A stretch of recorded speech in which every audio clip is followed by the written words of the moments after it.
Another story I heard about myself. This one happened in high school. We had this teacher in high school whose kid went to our high school. His name was Mr. McNamara, and his son Jake McNamara went to our high school. He was a sophomore when I was a senior, so he was 2 years behind me. And Mr. McNamara was an asshole. And one weekend, he and his wife decided to leave town, which you should never do if you're an asshole.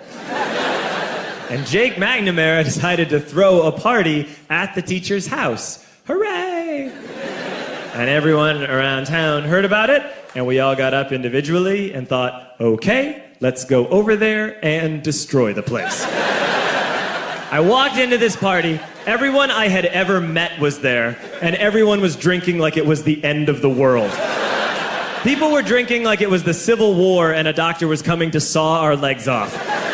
It was totally unsupervised. We were like dogs without horses. We were running wild. I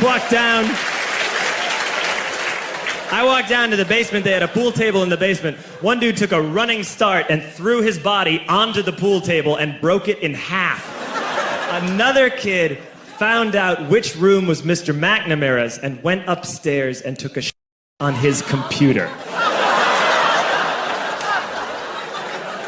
So the party was going great. I'm standing in the basement and I'm holding a red cup. You've seen movies. And I'm standing there and I'm holding a red cup and I'm starting to black out. And I guess someone said like, something police.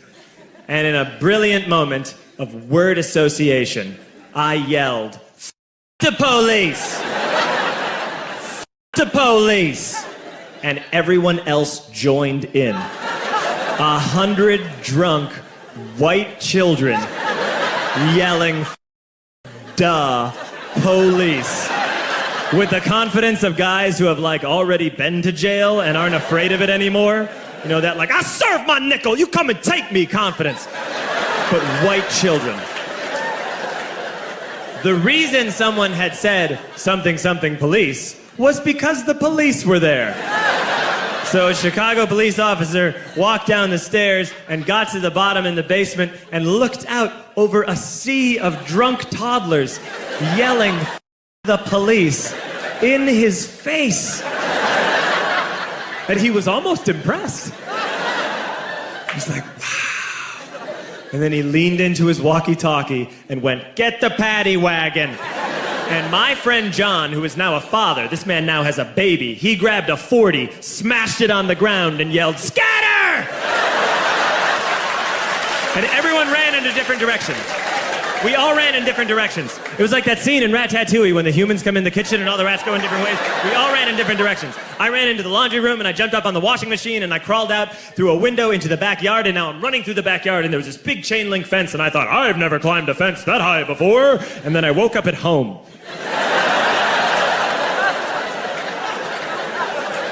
On Monday, I went to school because that's what we did back then. And I'm walking into the school building, and who do I see but Jake McNamara? And he says to me, hey, were you at my party on Saturday? And I said, no. You know, like a liar. And he said, things got really out of hand. Someone broke the pool table. Someone took a shit on my dad's computer.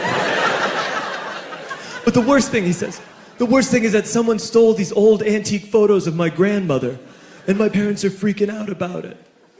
And I had that thought that only blackout drunks and Steve Urkel can have.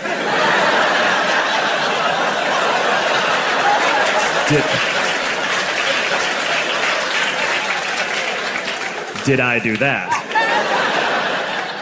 I figured, no, I wouldn't have done that. But I was never sure until 2 years later. Relax. I'm playing video games with this kid named Alex that we also went to high school with. 2 years later, we've graduated by now. We're playing video games for a couple hours. And then Alex says to me, hey, come here, I want to show you something. And he takes me into his bedroom, and then he takes me into a side room off of his bedroom. Never a good thing to have. And he shows me a tiny room that is covered wall to wall in stolen antique photos from different people's parties over the years.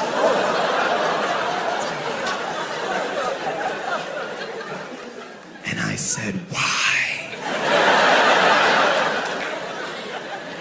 Why do you do this? And Alex said, because it's the one thing you can't replace.